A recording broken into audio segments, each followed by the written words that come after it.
hilarious, kooky story. The X-Files meets My Name is Earl. It's a double fish out of water story. Fish out of water stories are where, you know, you find somebody in a new situation that they've never been in before. Well, now you find two groups of people in situations they've never been in before. An overfunded militia that takes over an underfunded network, and the insanity ensues. And that they combine to share the TV station. One broadcasting over the analog wave, one broadcasting over the digital wave. So it's two groups of people trying to find a happy medium, or at the very least not killing one another.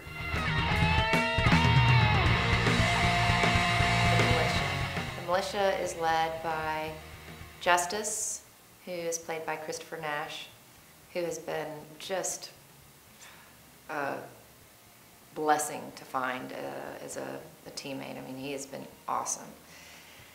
But he and I kind of lead the militia, and Gina is my sister.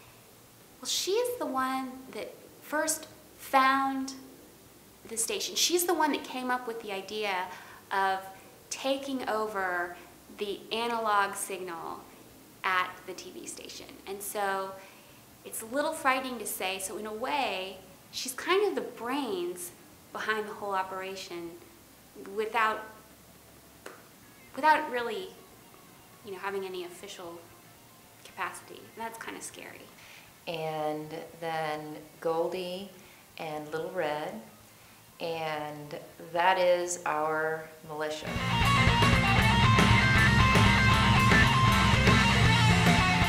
So the greatest thing about Callie is that she's a huge bitch. Huge. The biggest self-serving, selfish bitch. But she has no guilt about it. So playing her is fantastically fun. And where she is trying to get, she wants out of this little podunk town, but this station is the way that she's going to hopefully get a network to pay attention to her. And so in season 3, we really see her, she gets an opportunity to perhaps join the national stage, and she, of course, grabs at that chance with both hands and hangs on very tight. I think Scooter is, he's a nerd. He's one foot's in today's world and one foot is in Middle Earth. And sometimes I don't think he sees the difference, and I think he's always searching for the ring. He's with child now, and that presents its own set of problems. But then on top of that, I think in season 2 he was kind of maybe a pushover and a victim, but I think he's a little less prone to doing that, especially being a protective mother-father. Willie starts out as the owner of the Twisted Scissors, which is the only salon in a very small town, and I think she becomes the de facto sort of hairstylist at the TV station once the Brotherhood people come to town. And I think over the 3 seasons she grows up a little. She's quite innocent, but I think she does start thinking about things a little differently based on the influence of the Brotherhood people. Well, this has been a really interesting process because I think, and I wasn't one of the original creators, but at the end of every season there's sort of an evaluation period before we begin writing the 2nd or the 3rd season. In season 1, we tried to cram in a lot of backstory, a lot of character development.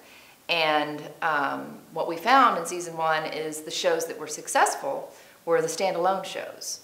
And so we thought, okay, you know, this web audience, if they come in at any point, we want them to be able to be entertained. So let's try to get away from the backstory and let's focus on the individual shows. And so we did that. If we could do a redo, would be our theory in trying to make every episode a one-off episode so that anybody in the audience could jump in at any time and watch any episode without having to feel like they could go from 1 to 10 in order. That was a good theory. It was a good one. But I don't think it made for a cohesive storyline. And in the third season, I think we have a very compelling story from start to finish that has, you know, goals and obstacles and things getting in the way and things changing and I think really the most important lesson that I learned is that the more heads you can get together, the better the final piece will be, because we've really enjoyed creating the idea and then, you know, putting it down on paper and making it into characters and a story. And then by the third season, we finally brought in directors that weren't part of the whole process leading up to it. And it was great to see when you get more minds involved, you know, what will they bring to the shoot. so I don't think there's been really any failures. It's just a matter of learning from one season to the next and growing. The Sons of the Brotherhood is the hottest, newest, sexiest show on the web that you will ever see. There is intrigue, there is shootouts, there are explosions. There is crap you have never ever seen before on TV. Prepare to have your mind blown.